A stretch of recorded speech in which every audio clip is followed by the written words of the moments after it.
Yang keempat teman-teman, manusia tidak mengetahui kapan berakhirnya waktu yang diberikan kepadanya. Kita tidak pernah teman-teman mengetahui kapan kita meninggal dunia.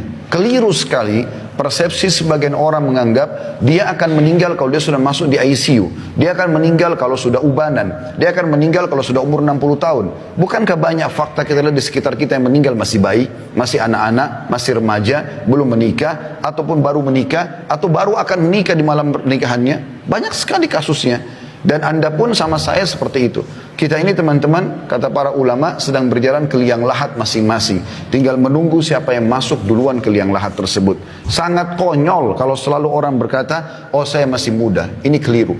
Seakan-akan mati tidak akan menjemputnya. Dan kalau ajal datang, tidak akan lagi ada cara untuk bisa menahannya. Apa yang terjadi di kalangan manusia, tabrakan, penyakit kronis, pesawatnya jatuh, misal apa saja kejadian, tenggelamnya kapal yang dia naik kapal laut misalnya, ini hanya bahan cerita manusia. Oh dia meninggal karena sakit, oh dia meninggal karena tabrakan. Intinya ajalnya telah datang. Seorang salafus saleh bernama Abdullah, dia lagi ada di kemahnya di masa klasik dulu, kemudian lagi makan siang. Datang seseorang dengan kecepatan tinggi, menunggangi kudanya sampai debu berterbangan, kemudian turun dari kudanya lalu membuka pintu kemah.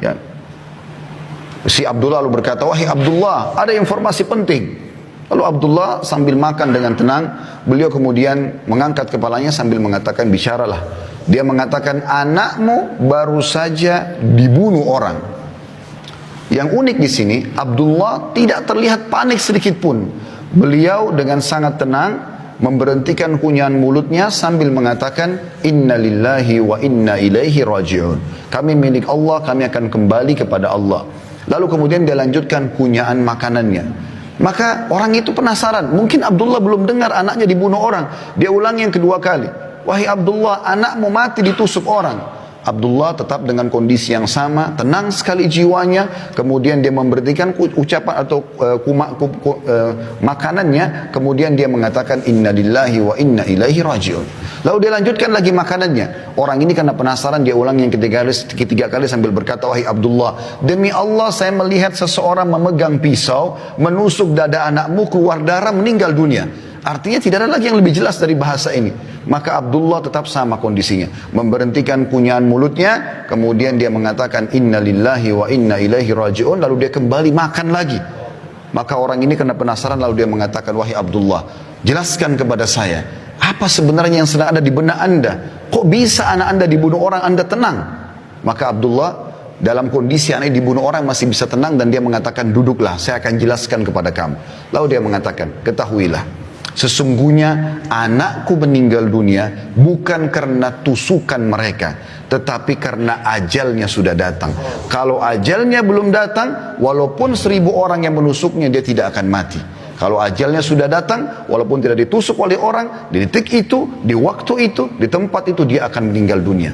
Mati bisa datang setiap saat. Bagaimana seseorang di antara kita bisa merasa tenang dan aman, seakan-akan tidak terjadi apa-apa pada dia? Bukankah setiap saat kita bisa jatuh, keseleo?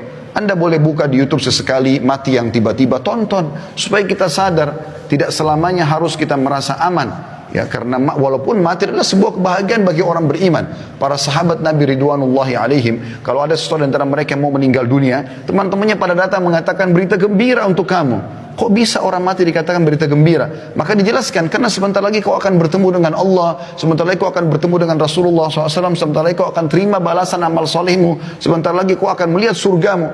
Mereka faham itu, tapi memang semasa hidup mereka maksimalkan untuk beribadah kepada Allah SWT, sehingga kematian jadi berita gembira buat mereka. Tapi kalau kita semua masih kurang dengan amal saleh, masih belum taubat, maka ini semua bisa berbahaya bagi dia.